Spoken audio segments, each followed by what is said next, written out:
Hobson.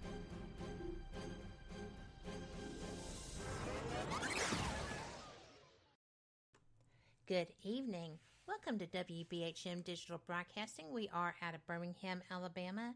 I am so glad that you are here because tonight you are in for a fantastic Fate Magazine radio show. I am Kat Hobson. I'm your host. I am so pleased to tell you about our guest tonight, and I am looking forward to this show. I met Carl through UFO, Twitter. Believe it or not, I just became fascinated with the subject. It's always been something that I felt I was interactive with since I was in like the 6th or 7th grade. And when I started going on and looking at things, I was actually looking for quantum physicists because I had questions. So I found Deep Prasad there, and he was interacting with Carl, and then other people, Chase Klotsky, other people that I knew were also interacting. And I thought, well, I found home. This is fantastic. But so we are going to be covering Carl's experiences. He has had anomalous activities happening to him for basically his whole life. He was experiencing paranormal spirits, what he believes were demonic interactions also. And he lived as an adult in an active house, but he is also very active with UFO Twitter because he kind of fell down that rabbit hole, I guess, in 2009. We're going to talk about that. And I'm really excited. Before we get started, I just wanted to let y'all know that, I know that the riots and fires and mudslides and everything are still going on today.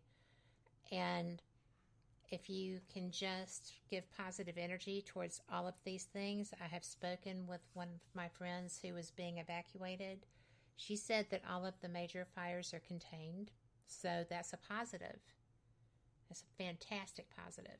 Let's just keep our thoughts and prayers and intentions flowing towards all of those people who are trying to survive. And with that being said, I am going to introduce you to Carl Anderson. Hey, Carl. Hi, Kat. Thanks for having me on. Well, thanks for being here. I went and sought you out, and you were so nice to say yes, because I had, I guess maybe like for 2 years now, maybe a little more, been following people that know a lot more than I do on the current UFO phenomenon, and that would be on the ground, right? That would be the TTSA and the DOD and all these things that are not supposed to be out but appear to be, which makes me think, well, that's just a nice little dribble. So, are they serious, or are they just, distracting the madding crowd, right? So, and you agreed. You agreed to come on. Thank you. No problem. Because, my pleasure.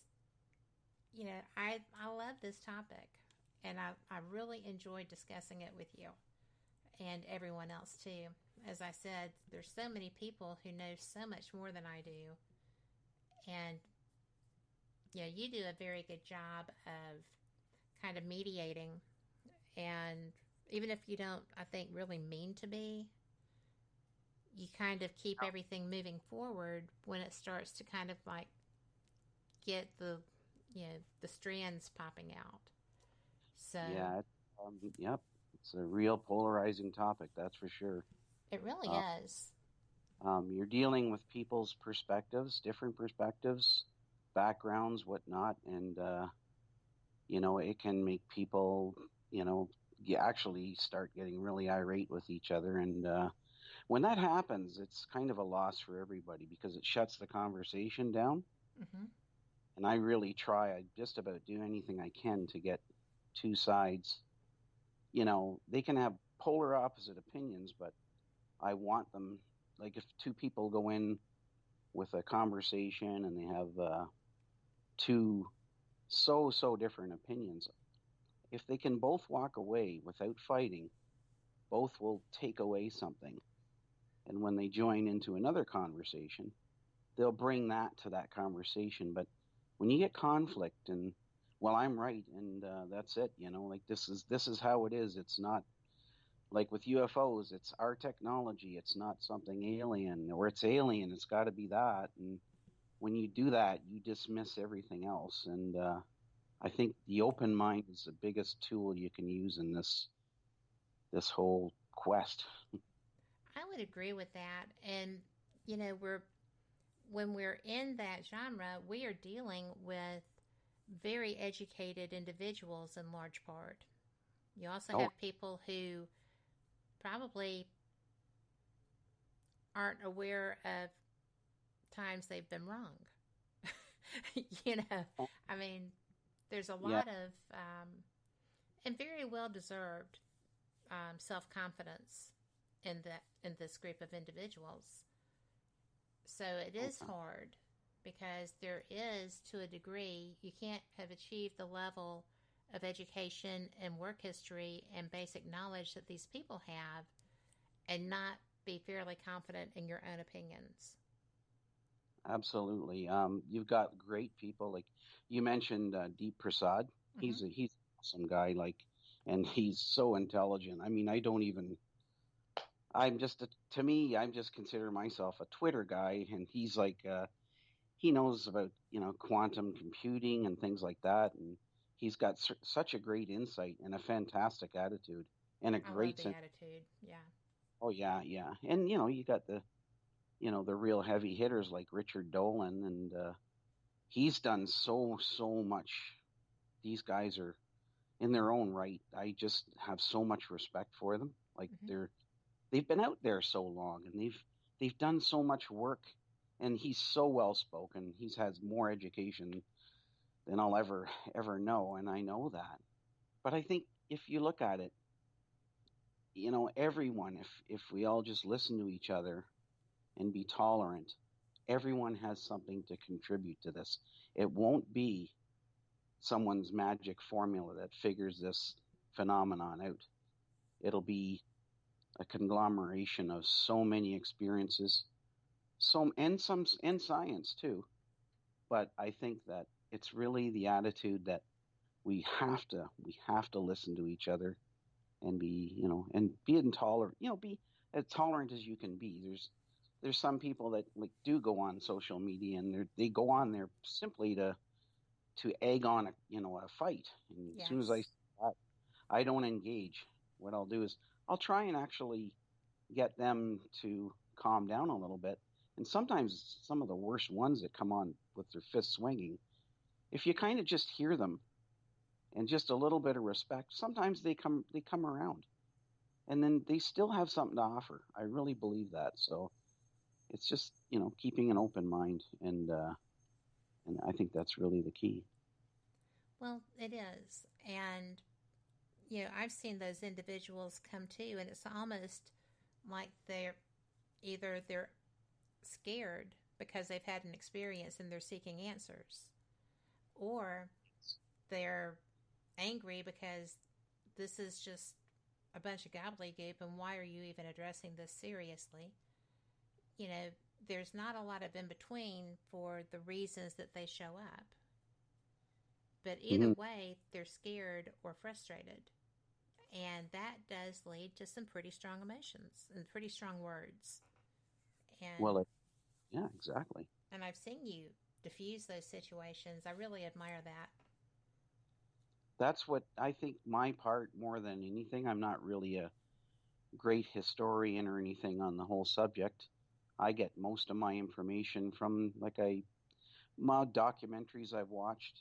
There's some really, really great ones out there, and listening to really, really good people. And there's so many of them on Twitter. There It's are. not just hitters, but there's so many people on Twitter.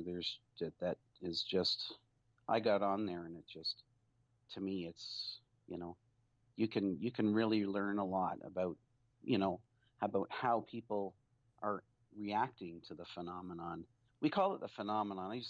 I call it that, but to me, it's the ghosts, it's demons. I think I don't know, but I think they're related. I really do. The more I get down this rabbit hole, Mm-hmm. the whole thing is related.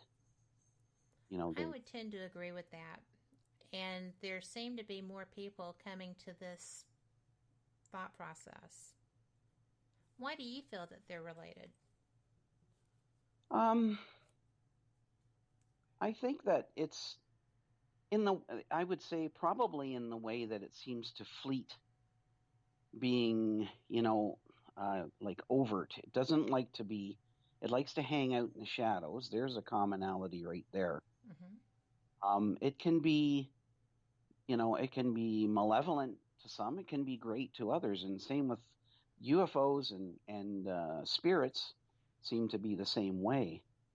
And I think that's where I think that you seem to get, and these things have been spotted around places like graveyards, and they've got videos of this orb coming down over the dome of the rock, like, and tried to debunk that so hard.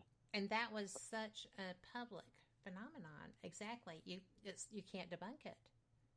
No, but they try so hard, and what happens? People are afraid, and for various reasons. Like if you base your whole existence on the Bible, and I'm not knocking the Bible, I'm not knocking any religion, but if you base your whole worldview on something that's written down, and all of a sudden this thing comes into your world, I would like it. Some I can see the mindset that would say, you know what, please come along and can somebody just explain this to me, even if it means explaining it away and debunking it. And that video is very, very compelling. Like, and it was shot from several angles as well too. And there's so many like that. And I think that there's a statement there. Why would that thing that came from the sky, obviously it dropped down, hang out in such a religious spot? So is there, there's a spirituality kind of connection there, right? It would so appear. Yeah. That's where I draw I get my connection from that. I'm not saying I know that for a fact, but my gut tells me there's something really related between the two. Maybe not exactly the same, but it could have something to do with existence on a different, in a different reality or a different dimension too, a different frequency than we exist on, right? Yes. So, yeah. Well, that goes in with the varying scientific notions. I was not sure that I was buying into string theory. I had actually had a discussion one afternoon with Mark D'Antonio about that.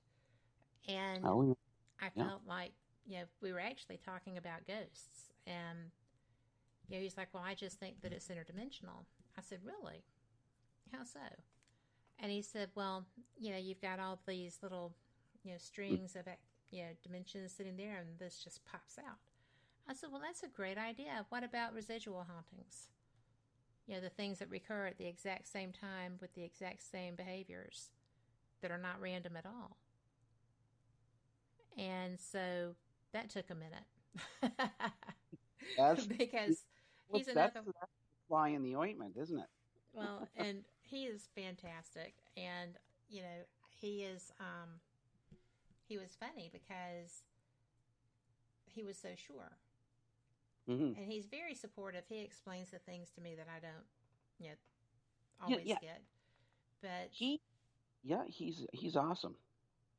And it's just so much fun to talk to him. But, all of these people are generally the smartest people in the room, wherever they are, right? Until you're at a conference or something, and then they're all there at one time. And that's really a cool thing. But, they're even the best scientific theories have exceptions Oh yeah. like that. You know, I Yeah. actually didn't get string theory until I watched Interstellar. And I'm sitting there and it's getting toward Oh, the end and I'm like, oh my gosh, that's string theory. I yeah. understand it now. So, Oh, yep, that movie. Yeah. wasn't that something? Yes, the ending broke my heart. I have three Yes. daughters, and the ending broke my heart because he visits his daughter on the deathbed. Yes. That hurt me so I cried in that one. Yeah. Yeah, just the thought of that. But yeah, with behind the bookcase, and it really speaks of that, doesn't it? Like it really does. It will give you pause. It really What's will. that? I said it gives you pause. It does. It does. You know, Uh, but talking about Mark D'Antonio, I remember, geez, I didn't like him at first because he always seemed so debunking. Because he's a photo guy. Like he can he take, is a complete photo guy. oh God, he can take them apart and show you what it is. But that's what we need, and real accounts, and over time we'll stand up to the test of that. We should Absolutely. never be afraid. And I think part of me was afraid because he was showing actual sometimes people fake photos or a lens flare or whatnot. But then I heard him talking about something totally different, and it blew me away. And I thought, well, I thought he was totally for debunking, but he's not. No. He's got He a lot wants of great. he wants to believe too. Sure. And, you know, he wants to experience. But, Hmm. he's one of the most fierce people I know. And he came through a situation most people don't survive and did. And, so he is a warrior. And Well, so it's really interesting to see him as he's pondering this because I had a picture of phenomenon that happens here in a small town in Alabama where a face continues to appear on a courthouse window. Whether the window no. is destroyed, when they replace it, it comes back. And I was showing it to him because I had been there doing, filming a documentary a friend of mine was putting together. And so I just had the pictures on my phone. I was showing Mark, and he was like, nope, that's not real. I'm like, it is real. It's happened on every piece of glass that's been replaced there since this man, died in that tower. And he was like, Hmm. no, it can't be. Well, I was I was guilty. I was a little offended. So it was Yeah. so funny. I was like, but Sometimes. it's happened for almost a century. Nope. I said, well, explain it to me. So he did. And I was like, nope, he's right. But The he is great at that. You're Yeah. absolutely right. But that's another thing too. And like I'm not saying just him, but a lot of people when it's and with UFOs, they go in, and that's why I get shut down. They say, well, it's not real because it's impossible for it to be real. Right. So what they do is we've been, 70 years of, well, like to do with UFOs, we've been brain trained to shut it down altogether. They've had the government. I mean, they put so much effort in like Project Grudge, Project Mm-hmm. Blue Book, and even John J. Allen Hynek said it. They Yes. basically got them together and they said, look, we want you to come up with a certain conclusion. Like so they've trained the populace to basically tune all this out, and we've become, we to where we believe that it's impossible for something to exist, even in the whole universe. I just saw a picture today of a little wee spot. I don't know what telescope took this shot, but when you turn on your, like an old TV set and it looks like snow, Yes. that's what it looks like. And all of those are galaxies. But yet, planet Earth, Mm-hmm. that great big bucket of sand, is the only grain that's unique, and we just have to pick it out. I don't Yes. believe that. It's not a bucket. We're talking about every grain of sand on every beach on planet Earth. There is they say a habitable planet, I believe. So where I don't think we're alone, we're not that unique. I think I think we're really trapped. But more the way we're trapped is in our own minds. We refuse to open our minds. We set narrow fences, Yes. and we don't think outside of them. We chastise people that come ahead and speak of it. Even we that's the way society. But it is changing. It is, and I like to see that. I like that too. And, I am really so impressed with the fact that people are coming out who have been involved in government agencies in different places. And they're speaking. You have Nick Pope, you have Lou Alessandro, you have the former government gentleman from Canada, whose name escapes me. I know you know it. Oh, Paul Hellier, Thank you. he was a And minister. Yeah. yes, and I actually got to speak with him, and I was so Oh, impressed because he just stood right there and was like, "This is absolutely true." yeah. And And it's not senility. yes. Yeah. So old. I don't know if he's still alive even. I think he is. Well, I just saw But him 2 years ago. I hope he is. I think he is. If he's But listening, sorry. I'm glad you're alive. I just think that I think that it's a very bold thing, even with you know some of the things that they still will not talk about. Nick says that, yes, I'm no longer with the Ministry of Defense, but, I am still under, the Official Secrets Act where I can't talk about everything. And No, so then you just sit there and go, oh, what aren't you talking about? And then down the rabbit hole you go. So, exactly. And and you have to give them a break. Like Lou Elizondo, he takes so much heat he does. for. They say, oh, he's lying. He's this. He's that. He didn't work for the Pentagon. They went back and forth and up and down like a toilet seat with this guy, back, in and out, up and down, and we proved it. And then all of a sudden, someone comes out of the woodwork and says, "Well, he didn't." And then they got this Susan Go, which is Mm-hmm. a Pentagon spokeswoman, I believe.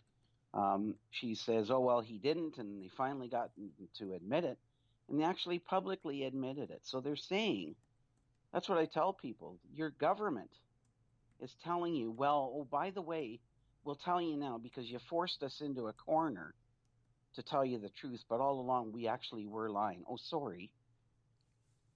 Right. So if they're lying, they'll lie about anything. And that's not underhanded, I don't believe. I believe in national security. You can't something that is demonstrates technology that's unfathomable. You don't want your adversaries to get that.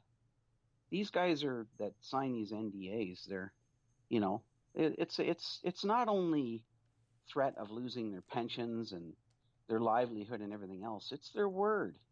Their word Yes. should mean something. It's your bond. If I ever signed an NDA, I would never, ever, ever break it. No, I've told you that I'm going to keep the same with on Twitter. I'm going to go back to Twitter. People, they direct message, and all of a sudden, someone takes their direct message and posts it on publicly on Twitter. Yes. To me, that's I don't irreprehensible. I just don't understand that kind of thinking. If I tell you, and I've talked to some people, some well-known people that have said some things to me, and I could be at odds with them like all get out, but I would never post a direct message to them, between to hurt their credibility because that's your word, it's your bond. It should mean so Well, much. It should, even even in the Twitterverse, your word should mean something to you. Absolutely. I agree with Absolutely. that. And I've seen that happen too. We all have. Oh, yeah. Somebody gets ill with someone else and then boom. Ooh, I'll So, show you what you wrote me and about so and so. It's like a bunch of school kids in a schoolyard.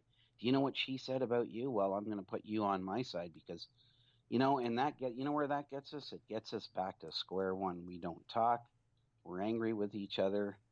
And who wins? The no secret one. key. Yeah, Well, I mean, nobody. nobody wins in that scenario. Yeah. I am just so fascinated because my initial my initial part of investigating and experiencing has been in what's considered the paranormal field. Ghosts, spirits. I consider anything not normal to be in the paranormal field. Cryptids and everything. I I am just amazed by all the different things that happen to people, and very few people really lend credibility to that, right? No, there's a lot of brush off. There is. Yeah. And so, yeah, I do need to let people know that y'all are listening to WBHM Digital Broadcasting out of Birmingham, Alabama. This is Fate Mag Radio. I am Kat Hobson, the voice of fate, if you will. One of my friends gave me that moniker, and I like it, so I use it sometimes. But I am just so surprised that there's so little actual discussion. Like when you started having your Mm. experiences, you were a Mhm. kid. I mean, you were Yeah. a fairly young kid. You were Oh, it doing goes way back sleepovers, so as you far were. as I remember. Yeah. But what when because you said that you got into ufology in 2009 when your daughter had some photos. Yeah. So between when you were a little boy and you ran home, um, you know, was it just spiritual, paranormal from that point until you actually were faced with photos of UFOs? I was always interested in it because a friend of mine that I will tell you that story. It's more of a kind of a it's about a séance. But I would say I was always interested. A friend of mine really got me interested in UFOs, and we used to take back in this is quite a while ago. Back in the '60s, we'd take tar and we'd make little flying saucers on the lampposts. It's funny because I went back there about I'd say probably 10 years ago now. I'm 59 and I went back there and that little flying saucer was still on one of the cement lampposts. But there was always the interest.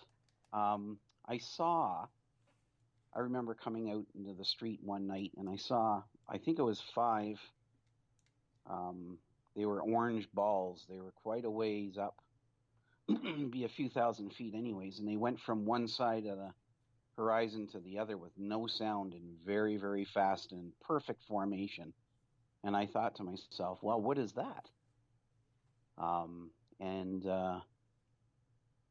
From then, it was, I guess, around the same time period, I used to have we had a cottage, a trailer. And some of the trailers that were in this park were empty. They were abandoned, right? Right. So you would go in and play, like kids would do. You'd play spin the bottle, or you'd play card games or whatnot, and you'd have a candle because there was no hydro there. Well, we were in this one cottage one time, and my buddy came bursting in the door, and he said, "There's a flying saucer outside." Oh my And I said, God. "What?" And I was right up and out the door, and this lady standing in the middle of the field, and they're kind of, around her. And what had happened was that it wasn't really, I don't think it was a flying saucer. It was a great big red glowing ball that came down above the trees. Now, I never saw this thing, but this lady saw it, and my sister, she'd be about, I don't know, I guess maybe 20 at the time. She saw it, and Wow. there was a plane or something nearby, and it was kind of playing dogfight with the plane, kind of going near it, stopping abruptly, and then shooting up, and then coming down, and then it took off. So they were all freaked out, and there was a lot of people that had seen this thing, and they don't just come out of the blue and make that up. So for a few nights after that, we sat outside on lawn chairs, watching every light in the sky we could, and we saw some pretty interesting things, but nothing that you couldn't say, well, that's definitely not a chopper, or, so really, I didn't really see anything, but that sparked my interest as well. And my sister once again had an encounter. She was driving on the way to work, and it was kind of foggy out. It was in the morning, and she said there was a kind of a dome-shaped thing in the middle of the highway. So she kind of stopped, or slowed ground? down. Yeah, it was right on the road, sitting on the road. So she looked at it. I said, well, what did you do? Did you get out? She goes, no. She says, I just thought it was kind of weird. Maybe it was the top off of a silo. But I thought, that's odd. That's bizarre, but that's a possibility. Around it, and the way I went, I was like, holy crow. Well, she just probably didn't want to take a chance, right? That's right, and the house that I lived in, it was that was in Toronto, the first house. My dad saw a spirit at the end of his bed that was praying. And but your original thing was how it was quite a while. Like, UFOs have been around, but not right directly. I haven't really could say that, oh my God, I know what that is. I've, like back in those days, no, it was more people that I knew, but it always kept me interested. And I knew about the other side, the ghost side, the demonic, and the strange happenings. That's been more the thing that I've had direct interaction with. But I've always UFOs. That's always been right there. And then what sparked it in 2009 once again was my daughter come to me one time, and it was just after me and my wife had split up, and she said, Dad, I was outside last night and I took some pictures, and there was a light in the sky, and it was really weird. And I said, oh yeah? And she goes, well, yeah, she took them with, it was an older cell phone, right? So she took these pictures, and I said, so what were they? She goes, well, they kind of were just lights. And so I've just dismissed it as all that's going to be on that phone is little dots in the sky, which are, what does that say, right? Right. So never thought much about it. And then about a year or so later, she come up to me. She had gotten a new phone. She says, you want to see those pictures? I think before I get rid of my phone or something. I said, sure. Well, what happened was there was about 7 pictures. And it was, as she snapped the pictures, the thing was moving so fast, it left like a light trail, a zigzag. And at the top of the zigzag, you could see was a dome-shaped, kind of funny-looking little saucer thing. And so I asked her, what was it doing? She said, well, it was going back and forth and up and down, and then it stayed in one spot. And then she took a picture of that. And I said, then what did it do? She said, it just went shoom and took off right out of sight so fast. So I had those pictures. I sent them into the Weather Network here. It was actually the Toronto, Ontario Weather Network. And never heard a reply back. And I would say a little while later, the only one that I really downloaded onto my computer was the still shot, which was really fuzzy. And those other ones just disappeared. They were gone out of my email. Now, I don't know what happened, but the still shot, I blew it up on a desktop computer. Right. And that shows a beige-colored pyramidic, it looks like a beige-colored triangle with a kind of a saucer-shaped light ship shooting a beam into it. Weirdest thing. And I've been trying. That is bizarre. Yeah, and you know what? This is taken from a little girl, and she's not going to lie. I know she wasn't lying. Right. And I've been trying to find that picture, and at least I got one. I know I got one somewhere of that. And that got me really, something clicked. I think it really started to get my interest, and I would say probably around 2015.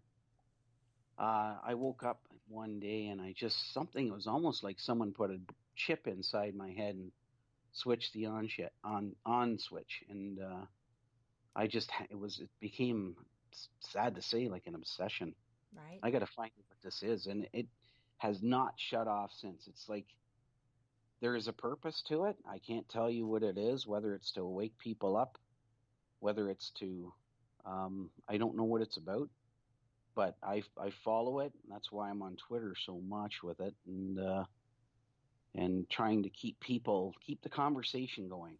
That's so important, and that's why I've been kind of a proponent of TTSA with all they've taken a lot of criticism. I get it. People should be skeptical, but they've brought the subject out so much, and there is a lot of people in there that. The whole team is made up of, there's ex-CIA guys in there. There's, physicists. There's Tom DeLonge, like a punk rocker. I didn't even know who the guy was. Well, I knew who he was, but I was like stunned that he was heading this up when it started. Because I was like, really? Yeah. That's interesting. And it was interesting. Yeah, and I found with him at the first, I kept seeing the name come up whenever I looked up UFOs. So I figured I'd Google this guy and see what's going on. And then he started talking about, there's big things coming. And then he kind of went radio silent. Mm-hmm. So I remember posting something saying that, this guy's full of malarkey. Like he's, I remember saying that because that's around the time that the WikiLeaks happened, right? Right. And I think that's what shut them down, But I watch them, and I've been steadily watching them. And I go by gut, too. My gut says these guys are, even though they're CIA and all that, maybe it's not 100% totally everything's all innocent, but I think they're doing the right thing. And I think, people just have to kind of let them see where they go, Well, I think part of the controversy with TTSA is that out of nowhere, this sprung. And people who have been working on this for their entire lifetime. Oh, yeah. Seriously, their entire lifetime.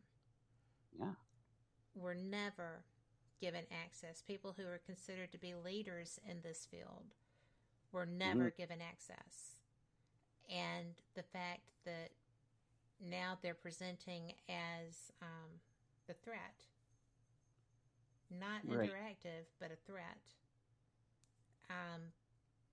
It's got a lot of people. Yeah. And rightfully so, Kat. I really, rightfully so. Well, we're going to have to take a break, and because we just blew through that first one, and we will be right back. I knew this was going to get me in trouble. It's way too fascinating, but we will be right back after this. Y'all come back too. You're listening to WBHM Digital Broadcasting, the best in paranormal talk, only on Paranormal Experience Radio, broadcasting live out of Birmingham, Alabama.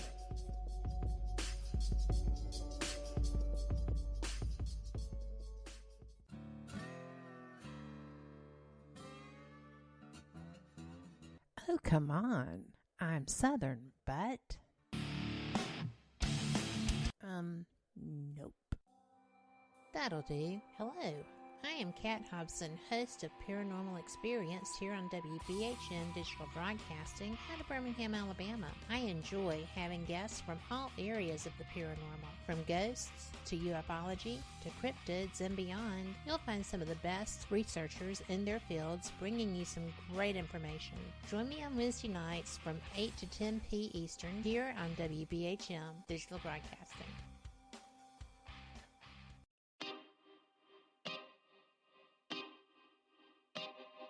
This is Jason Bland, host of Midwest Paranormal Presents Paranormal Soup, where we stream live as a webcast every Sunday night, 11 p.m. to 2 a.m. Eastern, with guests who will blow your mind. Live ghost box sessions where you can call into the show to see if the spirits will talk to you, and the world wide web of weird with the latest in paranormal news and evidence.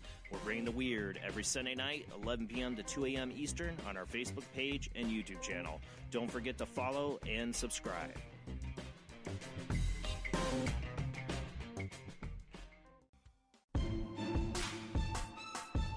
You are listening to WBHM Digital Broadcasting, the best in paranormal talk only on Paranormal Experience Radio. Broadcasting live out of Birmingham, Alabama. Thank you for listening to WBHM Digital Broadcasting out of Birmingham, Alabama. The time is 45 minutes after the hour. Welcome back to Fate Magazine Radio. I am Kat Hobson, your host, and I am so enjoying my conversation with Carl Anderson. We are talking UFOs. He has the trifecta of lifetime experiences. So it is so much fun to converse with him. I hope y'all are enjoying it as much as I am. But we were talking about TTSA. And about, the fact that there are people that have issues with them. And I totally understand that. Because, as we were saying, there are people, like Dolan, who has their whole life professionally wrapped up in disclosure. Trying to get disclosure, trying to get information. And then you have experiencers who say, no, this is not a militant, experience. These are people who are here to help us. Mm-hmm. They're not taking out our military. They watch them, but then again, there was also a whale migration at that time. Maybe they were there for the whales. If they had poor intent, I think when that radar locked on and the tic-tac chose to, shoot left instead of, take off left instead of shoot back behind them. I think that was a very fortunate thing because I think that could have gone any way. If you put a radar lock on somebody, they are not going to care for that. That's right. And you wouldn't even want to do that in a, altercation with Russian or Iranian pilots or anybody else that didn't know what you were doing. So, yeah, exactly. But it was just kind of like, we're not going to mess with you. Mm-hmm. Yeah, it would have been over a long time ago. That's what have.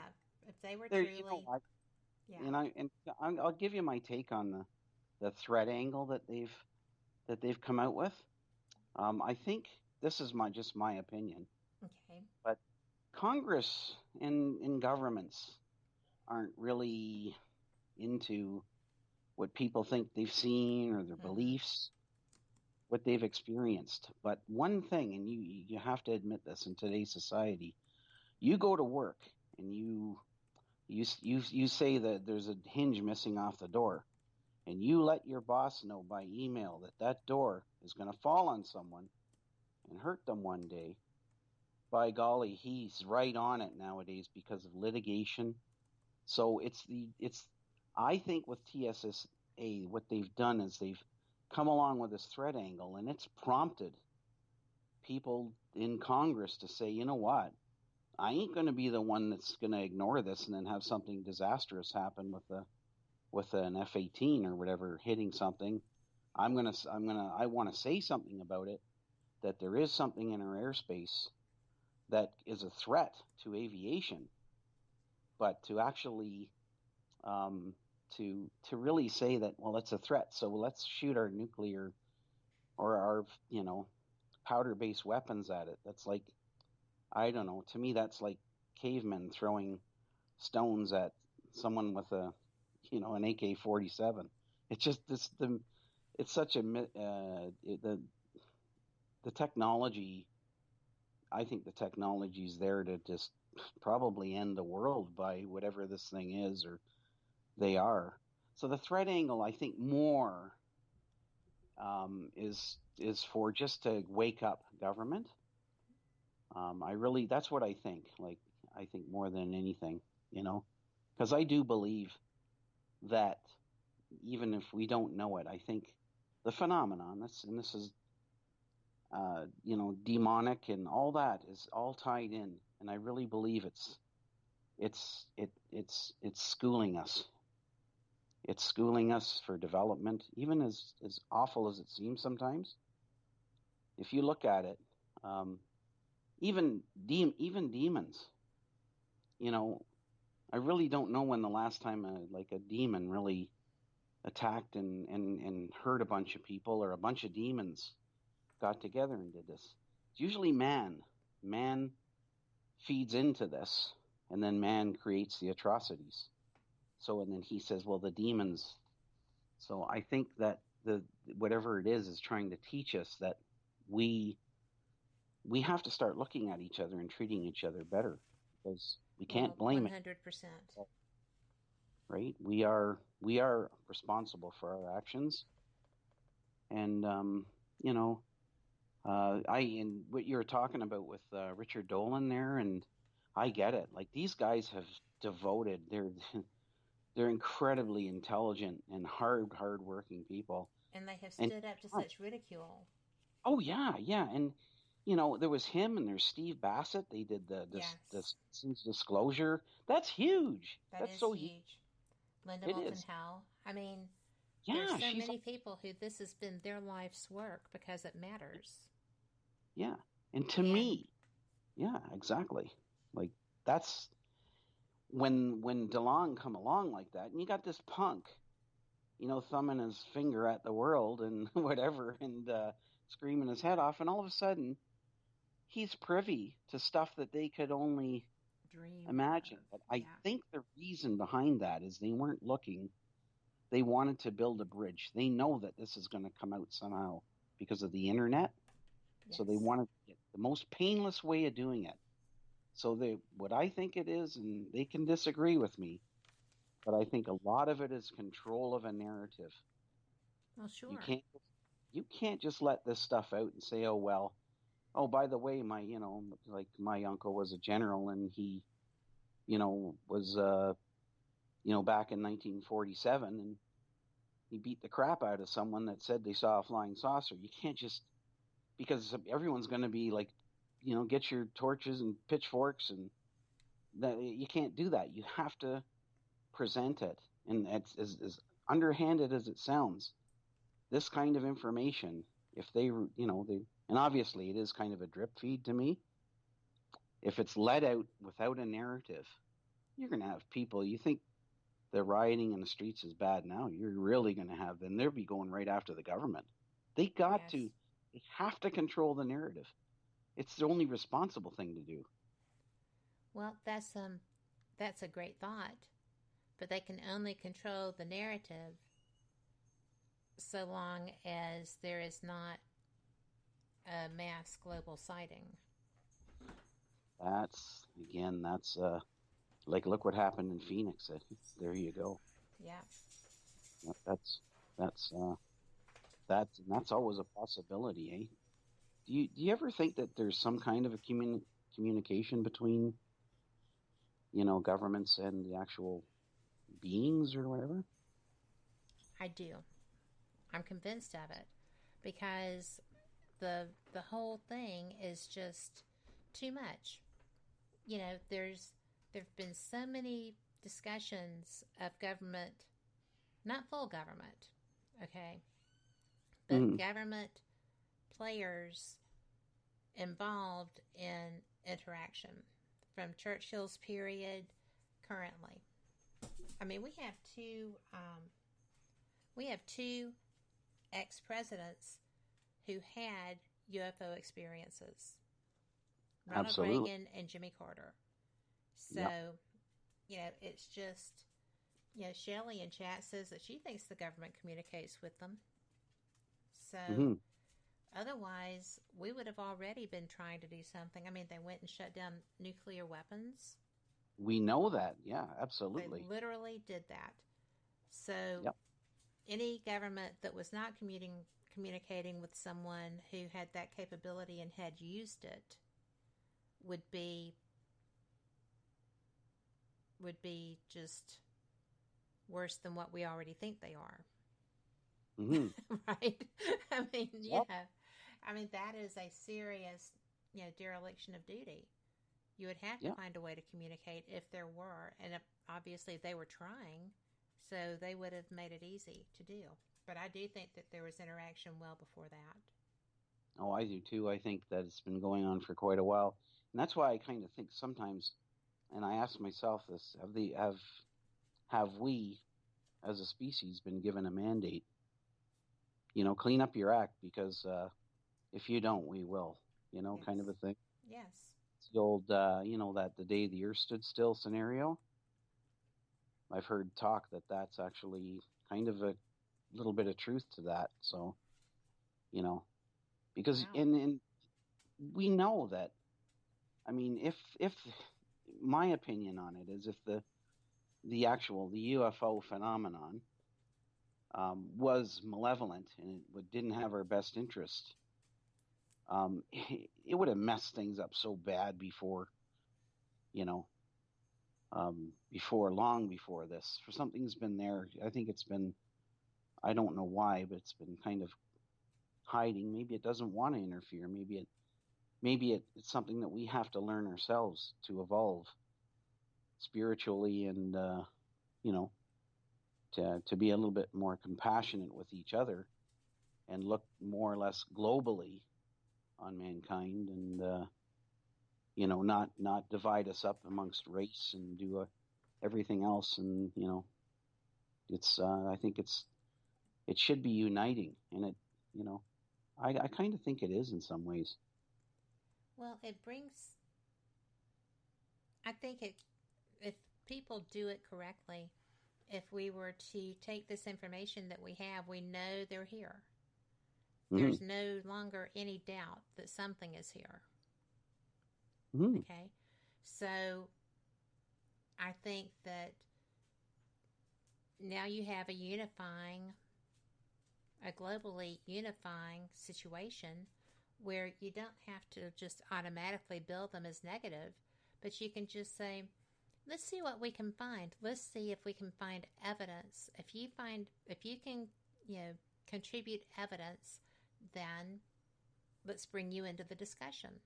If you cannot, or if you don't believe, we'll provide you with evidence so that you'll know what we're discussing.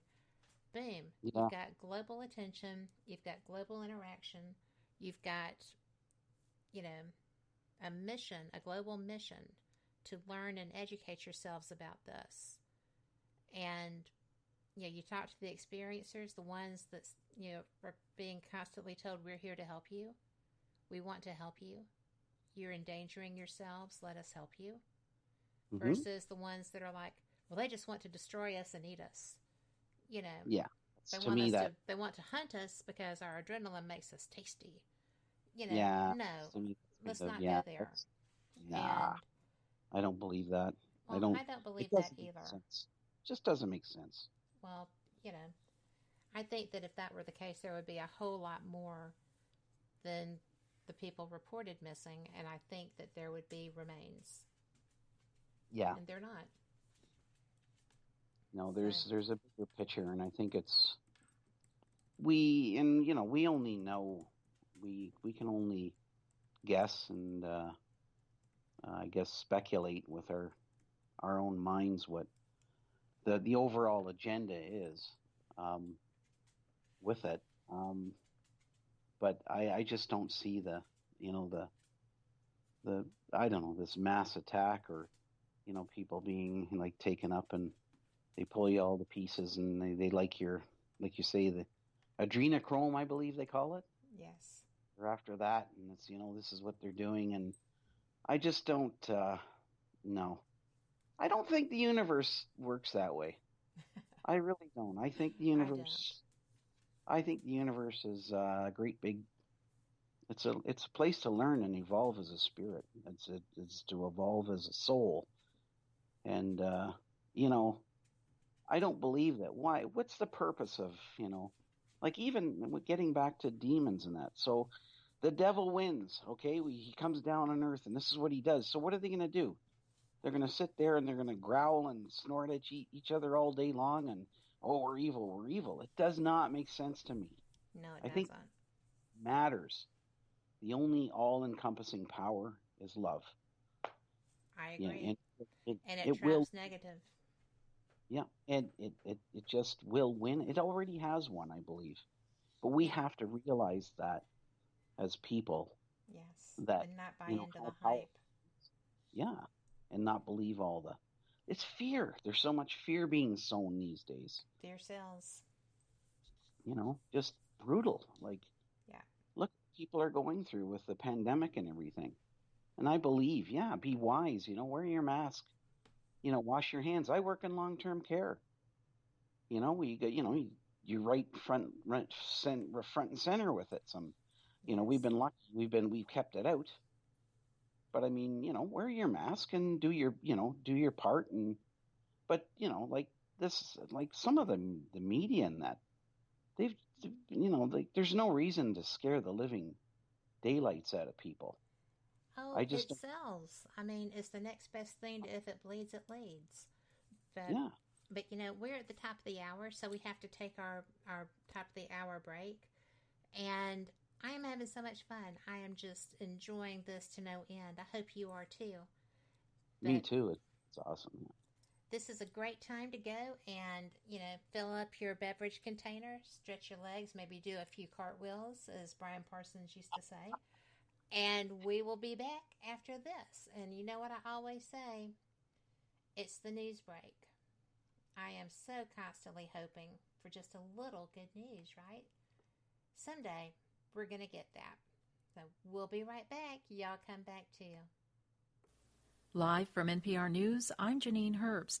The second highest ranking Senate Democrat is conceding that there's no path to halting the confirmation of Judge Amy Coney Barrett to the nation's high court. NPR's Barbara Sprunt has more. Senator Dick Durbin of Illinois told ABC's This Week there is no silver bullet for Democrats to stop Barrett's nomination from advancing. We could slow it down, perhaps a matter of hours, maybe days at the most, but we can't stop the outcome. Durbin, a member of the Senate Judiciary Committee, went on to say he believes Barrett should recuse herself on any case brought before the Supreme Court dealing with the results of the 2020 election. Senate Majority Leader Mitch McConnell has the support of Republicans to move forward with the confirmation process. Barbara Sprunt, NPR News. But protesters are not giving up. Daniela Cheslow of member station WAMU has more from outside the Supreme Court. A few hundred demonstrators stand at the foot of the Supreme Court. Some are wearing masks that read "Honor Her Wish," and others hold pink signs from Planned Parenthood. They demand the Senate not confirm a new Supreme Court justice ahead of the November election, following the precedent Republican senators set during the Obama administration. The demonstrators say they will return here every day and urge Democratic senators to use any means necessary to block the confirmation of Amy Coney Barrett to the Supreme Court. For NPR News, I'm Daniela Cheslow. A 6-day extension for counting absentee ballots in Wisconsin has been temporarily halted by a federal appeals court. Today's decision by the 7th U.S. Circuit Court of Appeals is a momentary victory for Republicans in the key state. It means ballots will now be due by 8 p.m. on Election Day. A lower court judge had sided with Democrats to extend the deadline until November 9th to give them more time to deal with an expected high number of absentee ballots. A power shutoff is underway for 65,000 customers in California's northern and central Sierra region due to extreme fire risk. From member station KQED, Sarah Hosseini has more. PG&E says it will de-energize certain electrical lines amid strong, gusty winds expected to persist through Monday morning. Officials say power can be restored once workers ensure no lines were damaged. In a recent report to state regulators, the utility revealed that its crews found widespread damage to equipment after its last shutoff earlier this month. They included downed lines, snapped poles, and branches that had blown into wires, all of which it says could have sparked wildfires had they not been turned off. For NPR News, I'm Sarah Hosseini. In Northern California's wine country, meanwhile, the fast-moving glass fire that broke out this morning has now burned some 1,200 acres, and firefighters say it is 0% contained. Evacuation orders have been issued parts of the Napa Valley. The cause of that blaze is under investigation. This is NPR. French President Emmanuel Macron says Belarus's President Alexander Lukashenko must step down, echoing hundreds of thousands of protesters in Minsk. NPR's Eleanor Beardsley reports. In an interview with prominent Sunday newspaper Le Journal du Dimanche, Macron called the situation in Belarus a crisis of authoritarian power hanging on by force. The people of Belarus are facing a brutal crackdown from the longtime dictator as they take to the streets every week to protest what they say was a rigged election on August 9th. By calling on Lukashenko to go, Macron is going farther than the European Union, which has said it does not recognize the legitimacy of his election. The EU's hands are tied as it tries to avoid another crisis like in Ukraine. Russia is Lukashenko's biggest financial and diplomatic backer, and President Vladimir Putin has promised Belarus law enforcement backup. Eleanor Beardsley, NPR News, Paris.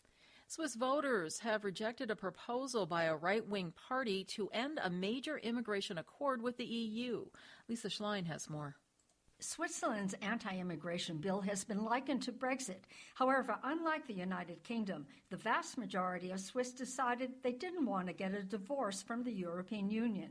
They fought off a right-wing proposal to scrap a 2-decade-old free movement of people accord with the EU. They accepted the argument that preventing skilled foreigners from working in Switzerland would be bad for the economy. Lisa Schlein reporting. And I'm Janine Herbst, and you're listening to NPR News.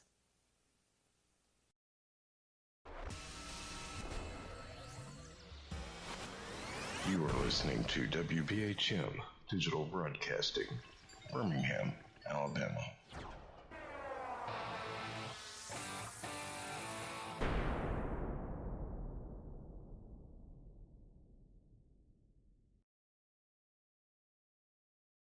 Welcome back to WBHM Digital Broadcasting out of Birmingham, Alabama. The time is 5 minutes after the hour.